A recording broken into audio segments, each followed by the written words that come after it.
between those times, 400 of the salaried officers were meeting at the Broadmeadow Police Boys Club to discuss 3 pages of agenda. There were 3 main points: annoyance over alleged lack of adequate consultation on the reorganisation of the Newcastle District Office, an alleged breaching of an agreement between the board and salaried officers over the restructuring of the board late last year, and no progress on a call by the association for job rotation and personal development schemes. 3 main resolutions were passed overwhelmingly, and they'll be put to Water Board officials at a meeting tomorrow, according to Lance Woods, the president of the board's Salaried Division Association. Members rejected the board's proposal to restructure the Newcastle District Office in its entirety. They also rejected the board's proposed directorate restructure and decided the members would report to the previous directors they reported to prior to the restructure. They directed the association to actively seek a conference with the board on a job rotation and personal development scheme, which the association has been pressing for the last 3 years, and they decided to take further industrial action, maybe strike action, if the board doesn't negotiate with the association's executive. And when's that likely to happen? And will the public...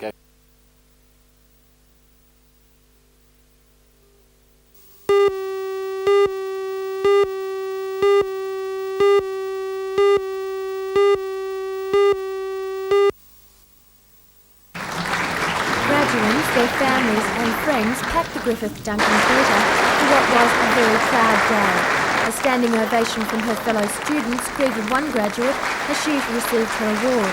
Ursula Lynch, the mother of 10 and one of 10 children herself, graduated with a diploma of primary teaching.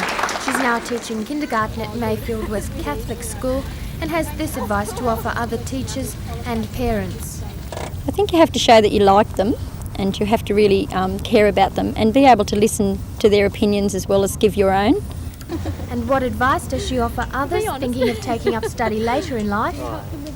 Do it. The last 3 years have been very rewarding, very exciting and very stimulating. I have really enjoyed it. Another proud graduate was Senior Constable Rob Peaty of the Newcastle Police. He was conferred with an Associate Diploma in Police Studies. He also received the inaugural Police Association of New South Wales Award, given for the best research project completed by the students. Rob's project dealt with the differing attitudes of magistrates, the police and the public to sentences delivered in the lower courts. He thinks courses such as the Associate Diploma in Police Studies will ultimately help to produce better policemen. It's broadened a policeman's attitude and outlook in life. It makes him more understanding and aware of other people's problems. And what's the future for you now? Well, I hope to undertake a law course. I've been accepted by the Barristers Admission Board to undertake their law course, and hopefully I'll undertake that and be qualified as a barrister in years to come.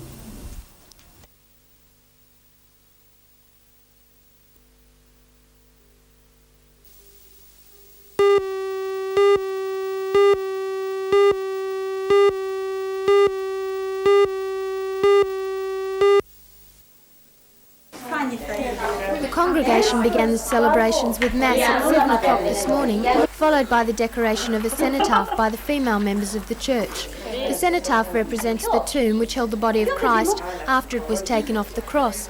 The women have spent most of today decorating it with chrysanthemums, carnations and assorted flowers. Flower garlands of frangipani were also made and will be worn during a procession tonight. More than 1,500 members of the church will take part in the procession throughout the streets of Hamilton around the area of the church. The police will escort the procession, led by the Salvation Army Band. It promises to be a colourful and moving ceremony, with the congregation following behind singing hymns and carrying candles. The Easter festival will continue over the weekend, culminating on Sunday with the breaking of a religious fast over the meal of spit roasted lamb.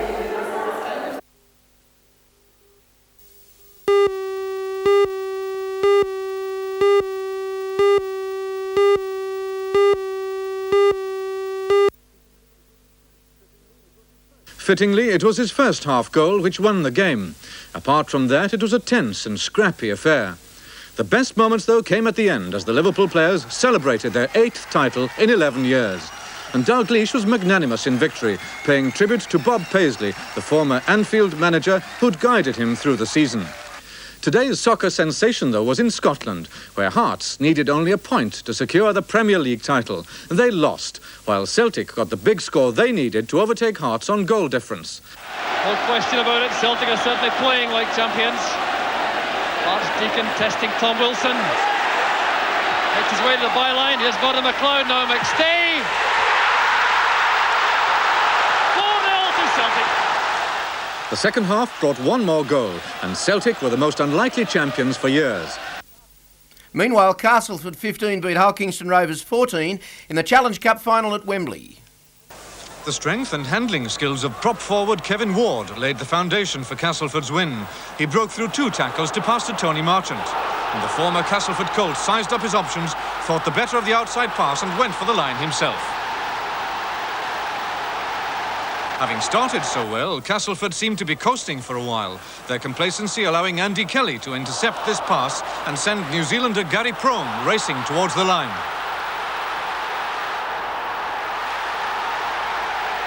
That reduced Castleford's lead to just 1 point at half-time, but within minutes, some sloppy defence by Prome allowed Beardmore to beat him to the touchdown. There was now no stopping the Castleford team. Their Australian winger, Jamie Sandy, the smallest man on the field, breaking away on a powerful run. And that seemed to be the decisive score until injury time, when Gary Prome, number 4, redeemed himself by giving a scoring pass to Lydiat, bringing them within a point of Castleford. But Dorahy missed the vital conversion kick, and Castleford received the cup from Princess Alexandra.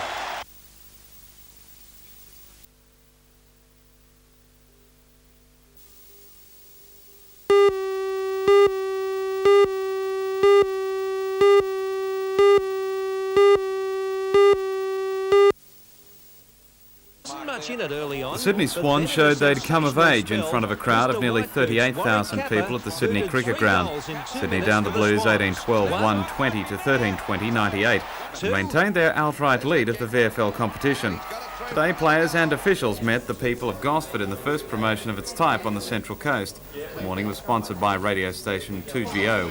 Swans chairman Dr Geoffrey Edelston says the improvement in the team can be attributed to a combination of many things. The prime one, I think, is our coach Tommy Hafey's ability to mould a group of individuals into a champion team.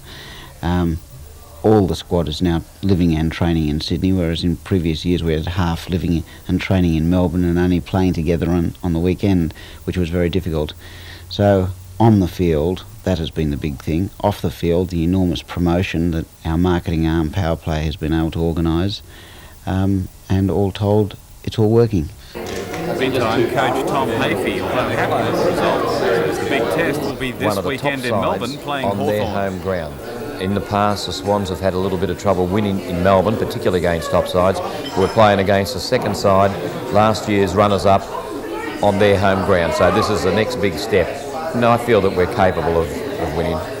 Managing Director of the Swans marketing company, Power Play International, Bob Pritchard, says the Swans will continue to be promoted in regional areas. I think there's a great market in regional areas for sport. The Sydney market gets a lot of sport, a great diversity of sport, and there's big populations in regional areas, and I think we should be taking the games to those areas where we can. I mean, obviously, we wouldn't be able to stage a Swans Carlton game in a regional area, but I think a lot of rugby league games, rugby union games, soccer particularly, I think we should be taking them out into the regional areas, and we will.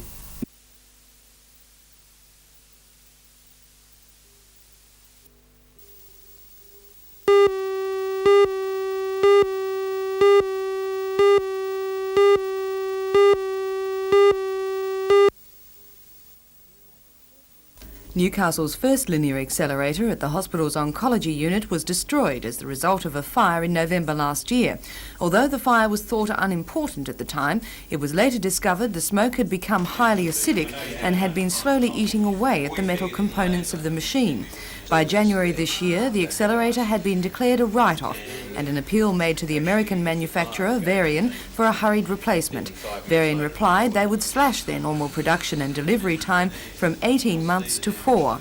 Qantas then came to the rescue with a transport offer, which would save around $40,000 in costs. And this morning, QF4 touched down at Mascot Airport. The huge crates containing the parts of the new linear accelerator were carefully offloaded. Although there was an initial problem guiding the crates onto the forklift, soon over 8 tonnes of equipment were safely on the ground. Once the machine clears customs in Sydney, it will be loaded onto a truck and is expected to arrive at the Mater Hospital early Thursday.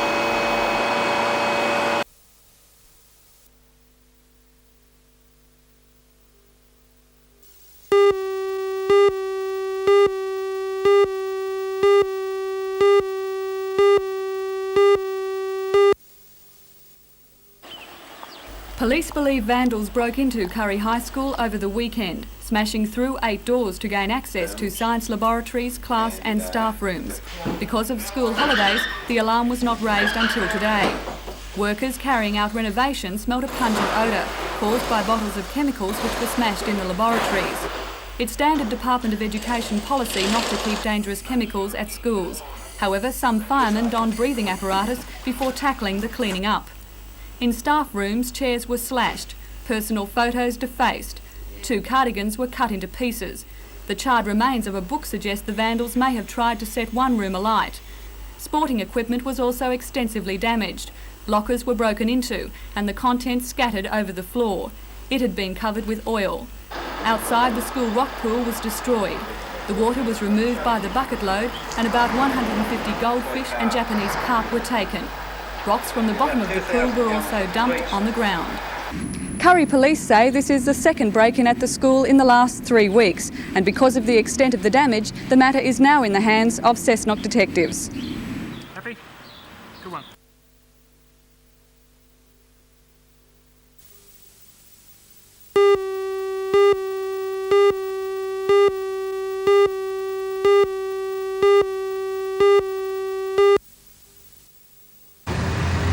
The Shortland's official start of operations represents the end of a long battle. For many years the service was privately run. Then in 1982 the owner declared it was unviable. After much discussion with the state government, the service was taken over by the Urban Transit Authority in February 1983. Since then, 2 leased wooden-hulled ferries have continued the run across the harbour from Newcastle to Stockton. Skipper Fred Dawson says there's no comparison between the old and the new. It's twin hull, it's got 2 garden motors in it, 8-cylinder gardeners.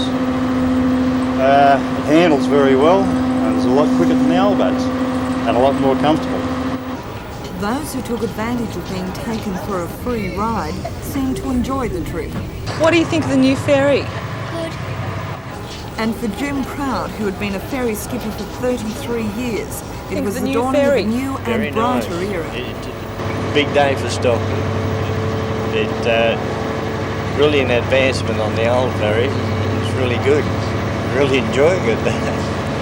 The Shortland can carry 200 passengers and speeds them the 900 metres across the harbour in just 5 minutes. The $1.1 million ferry will be joined by its sister vessel, the Hunter, in July, and that will herald the end of the wooden-hulled ferries that have graced our harbour for so many years.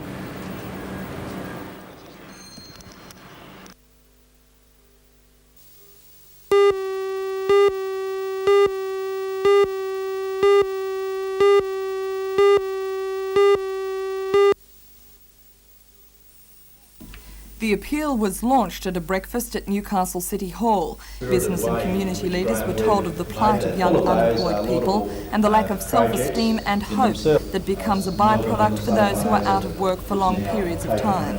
The speakers included Acting Premier Ron Mulock, who showed the state government's goodwill by starting the ball rolling with a cheque for $5,000. The Newcastle City Administration also donated $5,000 and the Boral Mineral Resources Company gave $10,000 towards the appeal. The guest speaker, Professor Steve Leader, spoke of these young people, saying that there are 17,000 in the Hunter between the ages of 15 and 21 who are out of work. He spoke of the related health problems, the major one being depression. The centre, which was the old Carrington Club Hotel, has been refurbished with a federal government grant of $250,000 under the Community Employment Program. It's named after Dr. Margaret Jurd, who was one of the founders of the Newcastle Youth Service 21 years ago. The centre still needs $150,000 for furnishings and staffing, and the director of the Newcastle Youth Service, Ted Monaghan, says the centre will be a credit to Newcastle when it starts operations in September. If we were going to address the whole problem of unemployment and claim that we had a solution to it, yes, this would be a band-aid measure, but unemployment is always an individual problem as well as a social problem, and for those individuals that we're helping, it's not a band-aid measure by any means. It strikes at what the real core of the problem is, a lack of skills, a feeling that they've been forced out of the mainstream of society, and trying to rebuild self-esteem for them.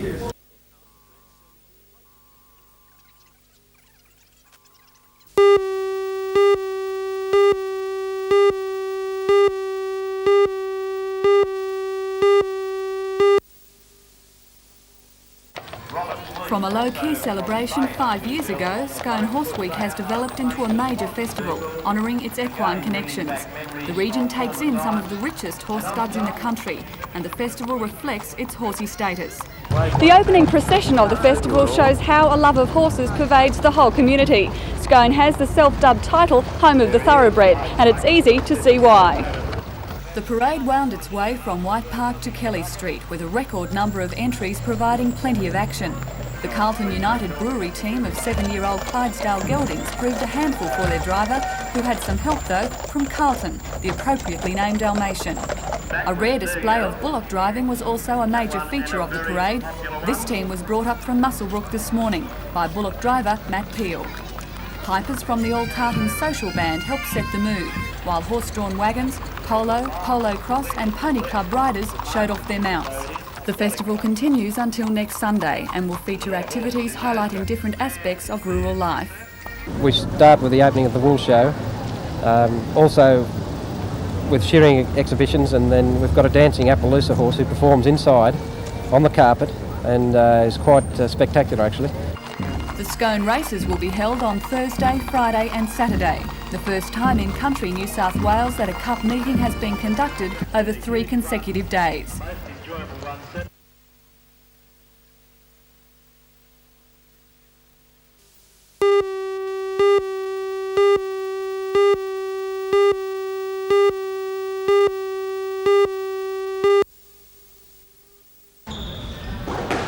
More than 120 squash players from throughout the eastern states are competing in the tournament at the Kerry-based Squash Centre. It's the first year the Newcastle Age Championships have had sponsors and prize money, and the organisers say this is the reason for the big field. A large number of Newcastle's 1,000 junior squash players are taking part, as are a team of 18 players from Norfolk Island.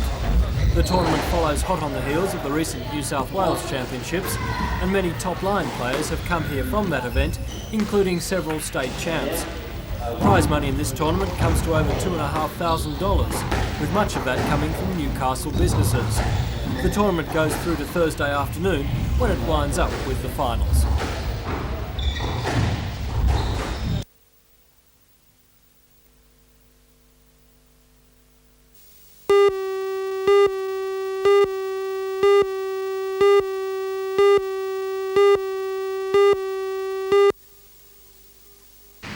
Commissioner Short's findings have come more than 2 years since the original allegations were laid against 10 employees of the Shortland County Council.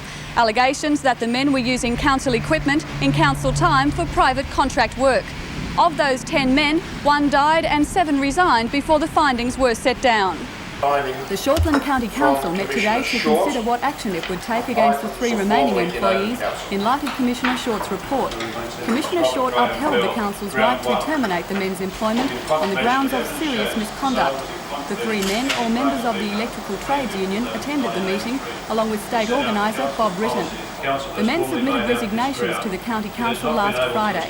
They had been told they had the option of resigning up until the report was considered and a course of action settled upon. The County Council, however, also issued suspension notices against the men last Friday, and these took precedence. Mr Britton sought to address the Council but was refused, and a motion dismissing the 3 men was unanimously carried. Mr Britton once again tried to address the Council but was ignored. The meeting broke up and those sitting dispersed. Well, I'd like the Council to stay here to listen to me, because I think there's been a miscarriage here. And I'd like to suggest you withdraw, gentlemen. Mr. Ritton, you are our guest on our premises. Mr. Chairman, you have made a statement on the media that you would give... County Council Chairman John Jobling says the men simply left trying to resign too late in the proceedings. Well, the resignations require, in one case, 2 weeks' notice to be given of resigning, and the other one requires 1 week's notice. So, in other words, we've looked at the matter, we've taken advice, and the suspension to termination and dismissal is the one that is the operative situation.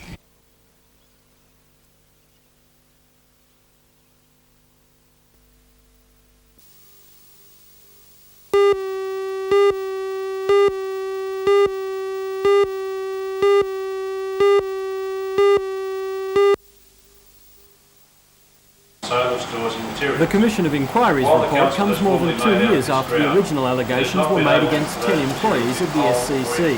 It was alleged that the men used council equipment in council time for private contract work. Of the 10, 1 has since died and 6 resigned before the findings were set down. The SCC met yesterday to consider what action it will take against the 3 remaining employees. The 3, all members of the Electrical Trades Union, attended the meeting along with state organiser Bob Ritten. The men submitted resignations to the County Council last Friday. However, the SCC also issued suspension notices to the men on that date, and these took precedence. County Council Chairman John Jobling says the men left it too late to resign. Well, I think if you look at the record, it's pretty clear. I can understand Mr. Ritten being unhappy, but a number of employees, I think 7 had resigned prior to the termination of the inquiry. 1 resigned after the inquiry and before the findings came down. The other employees had that opportunity prior to the findings being made public, in which case the council then, quite rightly, suspended the employees. ETU state organiser Bob Ritten says the County Council has acted unjustly in not accepting the resignations, and says the union will take the matter further. That we didn't even get the opportunity to address the council, but those people should have been given the right to resign, and in the circumstances we certainly take it further. I just want to say to you that we didn't even get the opportunity to address the council.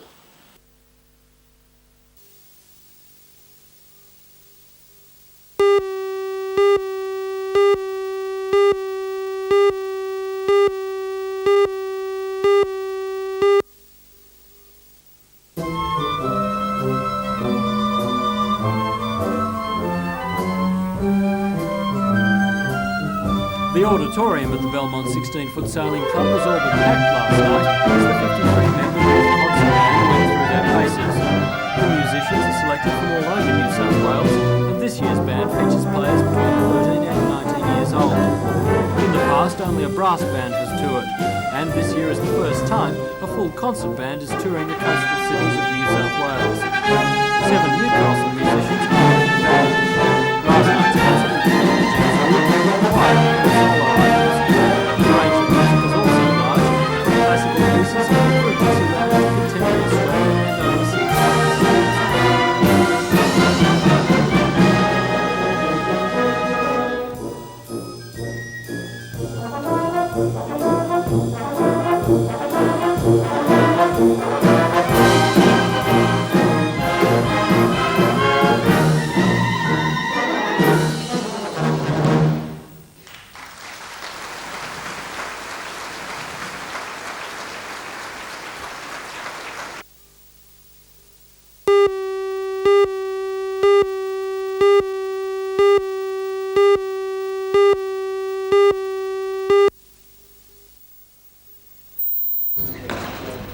More than 250 badminton players are in Newcastle for the Australian Under-18 Championships at the Badminton Centre at Wickham. It's the biggest roll-up ever to a junior badminton tournament in Australia, and also the first time an Under-18 carnival has been held in New South Wales. More than 80 players from throughout Australia played in the Teams Championships, which wound up last night with the final games at the round-robin competition. Today, the individuals gets underway, with 160 juniors, including a dozen players from New Zealand, in the running. Play goes from 10 in the morning till 10 at night each day and culminates in the finals on Saturday night.